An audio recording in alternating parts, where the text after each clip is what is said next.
Pelajaran apa yang kita dapetin dari kehidupan Nabi di masa kecil yang sulit? Kenapa hidup Nabi itu susah, teman-teman? Salah satu hikmahnya agar Nabi belajar quwwatut tahammul, agar Nabi belajar kemampuan menanggung beban. Allah lagi menyekolahkan Nabi dengan sekolah kurikulumnya dari langit. Itulah sebaik-baik sekolah. Ada sekolah formal yang bikin kurikulumnya ulama. Ada sekolah yang disusun oleh saintis ataupun Dignas, pemerintah, sekolah-sekolah umum. Semuanya baik, tapi ada sekolah yang paling baik dan insya Allah nggak mungkin orang yang sekolah di situ tuh rugi, nggak mungkin. Udah sekolahnya gratis, hasilnya luar biasa, sekolah langit. Apa itu sekolah langit, teman-teman? Kehendak dan ketentuan Allah dalam kehidupan kita itu adalah sekolah bagi kita. Dari sejak kita kecil, remaja, kemudian menjadi laki-laki, kemudian jadi dewasa, kemudian jadi tua. Itu semuanya ada madrasahnya. Dari kecil kita dilahirkan di mana, oleh orang tua kita siapa, dalam lingkungan apa, kita sedang bersekolah. Kurikulumnya Allah, gimana cara kita mendaftar dalam madrasah langit ini? Caranya iman. Gak ada uang pendaftaran, gak akan dicoret dan di DO gara-gara gak bayar uang SPP, gak ada ujian nasional, gak ada ujian semester. Ujiannya adalah dalam bentuk kehidupan. Dan itulah madrasah kita. Sehingga dalam madrasah itu Allah bukan mau ngasih kita ijazah bertuliskan nilai, angka, tapi Allah mau ngasih kita ijazah dalam bentuk sifat, dalam bentuk kematangan diri, dalam bentuk pemikiran yang dahsyat, yang jenius, yang brilian, yang lurus, yang kritis. Itu hasilnya. Kalau istilahnya ada materi-materi karakter building, ini karakter buildingnya langsung dari Allah yang lebih tahu tentang manusia. Huwa a'lamu bikum idh ansha'akum minal ard wa idh antum ajinnatun fi butuni ummahatikum. Dia lebih tahu tentang kalian, wahai manusia, ketika dia menciptakan kalian dari tanah. Siapa? Adam. Atau ketika kalian berada di dalam rahim ibu-ibu kalian. Siapa? Kita.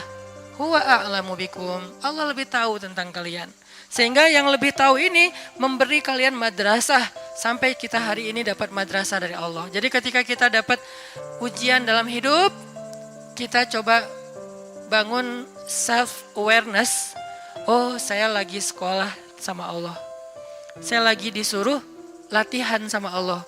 Latihan apa? Salah satu yang paling gampang adalah belajar quwwatut tahammul, kemampuan mengangkut beban.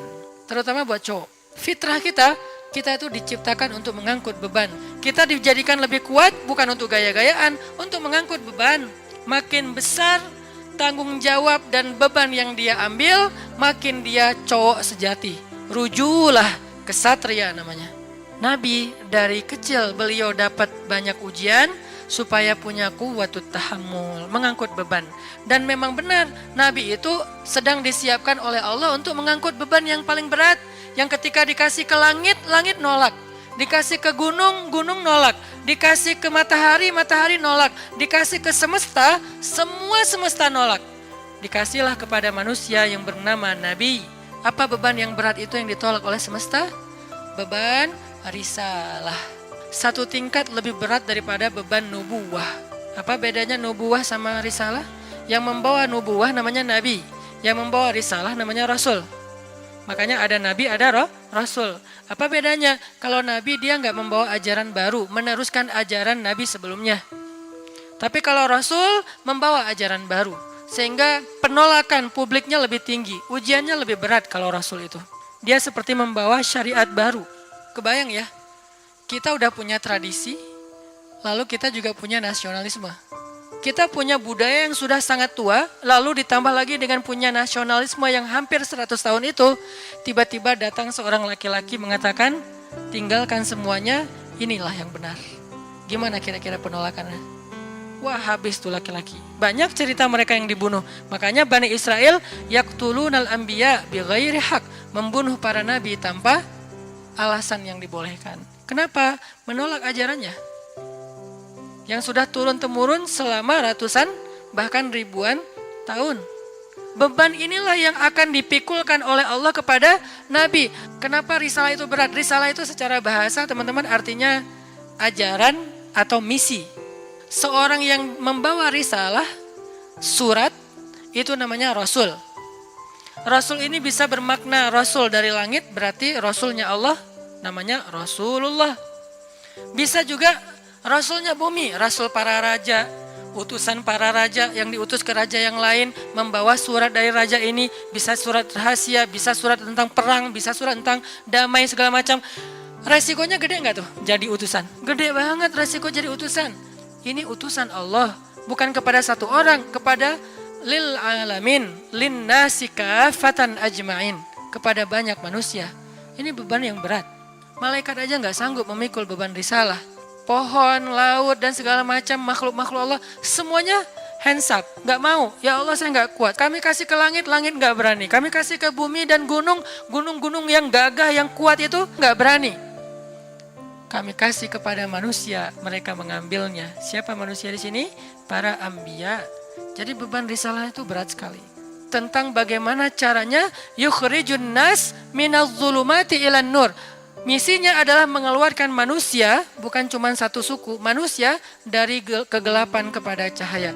Dan yang paling berat risalahnya, risalah Rasulullah SAW, karena dakwah beliau bukan kepada satu bangsa, tetapi kepada manusia semuanya, bukan satu zaman, tapi sampai hari kiamat. Itu kenapa Nabi Muhammad itu dari kecil itu susah hidupnya, karena mau menanggung sebuah beban berat, namanya beban risalah. Lalu kepada siapa risalah atau beban ini Nabi wariskan? Karena kan berlaku terus sampai akhir zaman ya. Nggak terputus dengan Nabi wafat. Terus estafet. Kepada siapa Nabi mewariskan tongkat atau beban risalah ini? Al-ulama warasatul anbiya.